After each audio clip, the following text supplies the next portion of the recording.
If you need quick results to stay motivated, you are going to struggle on YouTube. And I don't mean that in a harsh way. It's just how this platform works now.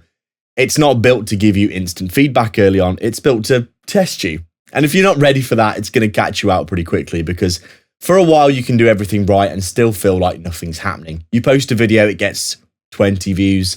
The next one gets 12, the next one 9. And you're sitting there thinking, okay, what am I missing here? I've been there myself. Properly, trust me, refreshing my analytics, checking my click-through rate, watching other people grow and trying to reverse engineer what they're doing. And the conclusion I kept coming to is pretty simple. Something must be wrong. But here's the part I didn't understand at the time. Most of the time, nothing is actually wrong at all. You're just in the phase where your results lag behind your effort. And that phase, that's where most people quietly quit. Not because they can't do it, not because they don't have good ideas. They just don't like how it feels. Because it feels slow, feels unrewarding. It feels like you're putting energy into something that isn't giving you anything back. And that is a hard place to stay in. But if you stay with me, I'm going to show you what's actually happening during this phase and why it matters way more than the results you're looking for right now. Because this is the bit that changes how you approach everything with YouTube. Here's what's really going on. There's a gap. You put your effort in here and the results show up later. Not tomorrow, not next upload, but later on. And the problem is no one really prepares you for how long that gap can feel. So your brain starts to solve it.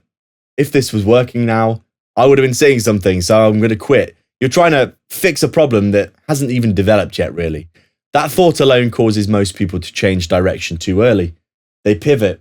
New topic, new niche, new format, new everything. And it feels like you're doing something right. Like you're adapting, you're keeping light on your feet, you're trying something new. But you're actually just restarting your algorithm over and over again, and again, and again, and again. And this is the part that's frustrating, because from your perspective, you're working hard, you're learning, you're trying, you're showing up. Your effort's going in, but nothing seems to stick. And I went through this exact loop myself. I'd post a few videos, not see results, and then convince myself I needed a better idea. So I'd switch and then repeat over and over and over and over. And looking back, the issue wasn't effort, it was patience, or more specifically, I wasn't giving anything enough time to actually work. And this is where I need you to pay close attention, because this next bit is the shift that saves you months, maybe even years. Early videos are not about growth at all, they're about your skills. And if you treat them like they should grow your channel, you'll always feel like you're failing. But if you treat them like reps, everything changes. Think about the gym. You go there, you got to put in the reps. You can't just do one massive push-up and be huge by the end of the session, right? You have to consistently show up, do the same things well to a good standard over time, and then you build progress. You're looking for something different when you think like this. It's not views, it's, progress. Was my video clearer? Was it better? Did it look better? Did it sound better? Did I get my point across faster? Was my hook a bit better? Did people watch longer? That's the real game that you probably need to be focusing on, instead of trying to chase views and trends and whatever. And if you do those things and you be specific in a niche, you're going to move forward, even if the numbers don't start to show up early on. Now, at some point, something will start to work for you.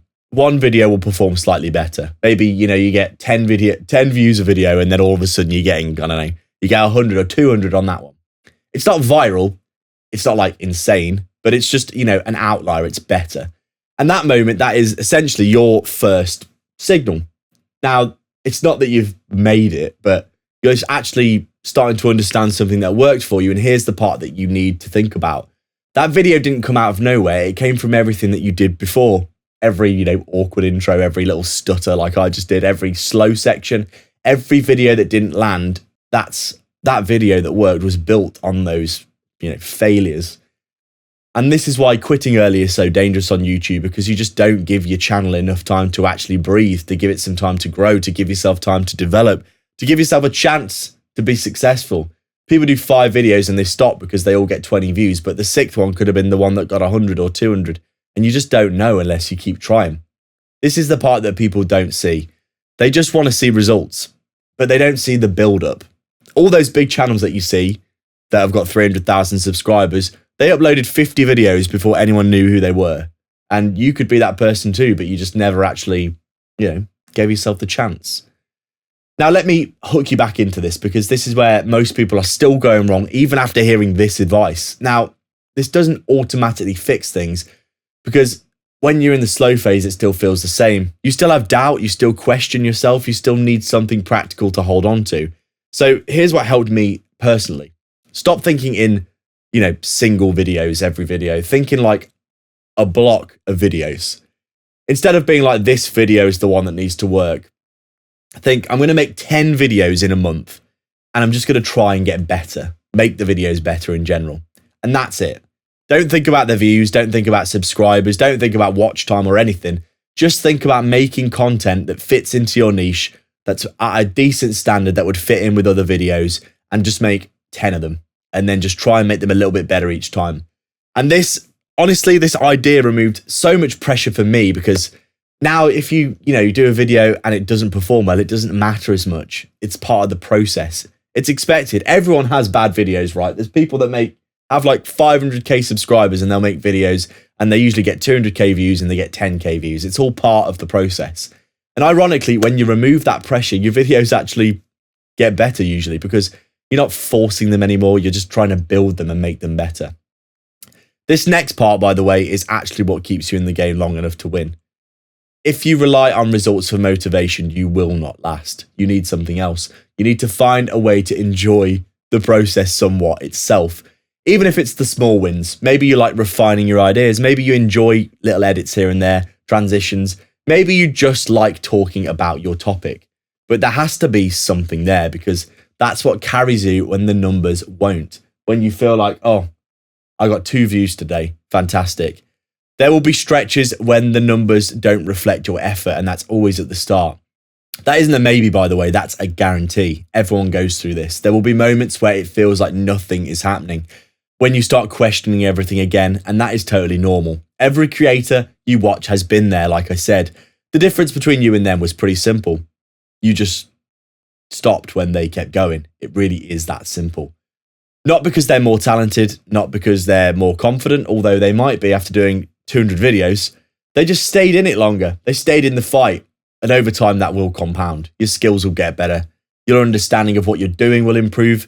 Your understanding of your audience will get better. Your niche will get more specific. Eventually, results will start to catch up. Now, one more thing before we wrap this up, because this is the mindset shift that ties everything together. YouTube isn't filtering out bad creators. It's filtering out impatient ones who can't stay in it. People who need that immediate proof. People who can't operate without that feedback. And if you can learn to work without this validation early on, you put yourself in a completely different position because now you're playing a different game. You're not chasing results, you're building towards them. So if your channel feels stuck right now, don't jump straight into this isn't working and giving up. Look at what's actually improving. Look at whether you've given your current direction enough time because you might not have been stuck at all. You might just have been too early. Maybe you need to upload 10 more videos before you start to judge your progress so far. If you stay consistent through that phase properly, not just randomly, that's where things will start to improve for you. Trust me. If you want to speed things up, you can watch this video here because I can teach you how to structure your videos in a better way so that people will actually watch them, because that's what turns time into real measurable progress. Thank you for watching.